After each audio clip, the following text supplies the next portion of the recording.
Sveiki, štai vėl aš Karolis, šiandien pakalbėsime apie ūkį, bites bei pasaulio pabaigą.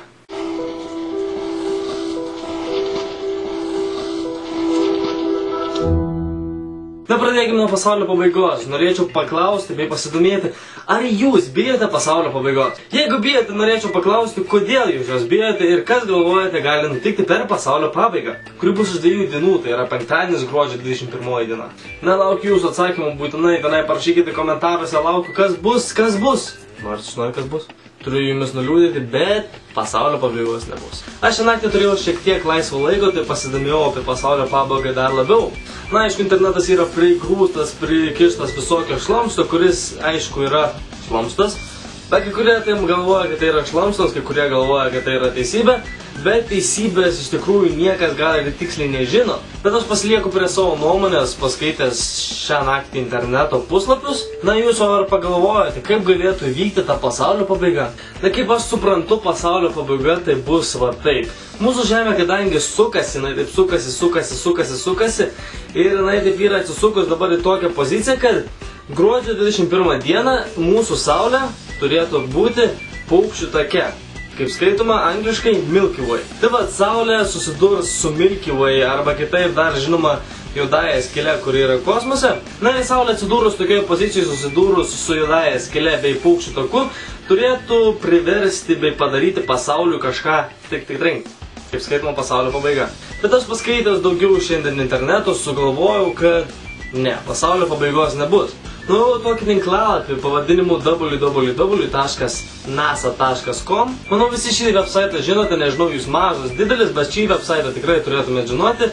Tai yra pasaulinė astronautų stotis. Na ir tam tinklalapį buvo keli klausimai, kurie man kyla į galvą ir kuriems, aišku, jums kyla į galvą.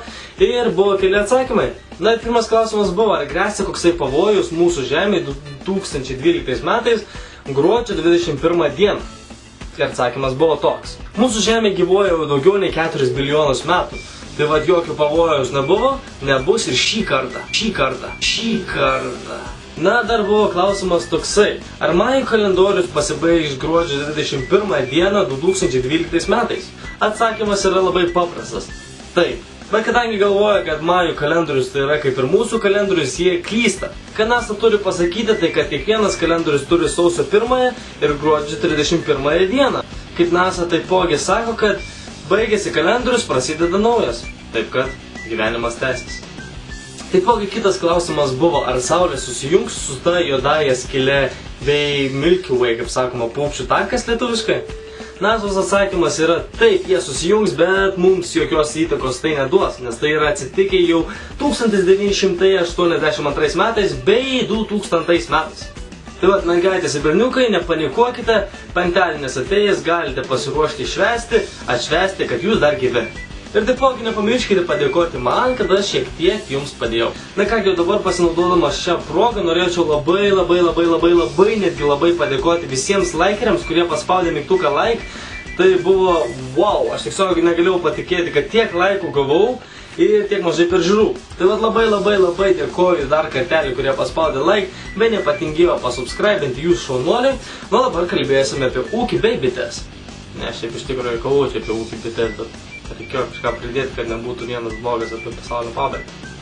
Tikiuosi, jūs nesupyksite per daug, kad nepakalbėjęs apie ūkį ir bites. Na kągi, dar kartelį visiems dėkui, kurie žiūrite šitą video, bei už jūsų brangiai sugaistą laiką. Čia buvau aš, Karolis, ir šiam kartui tiek.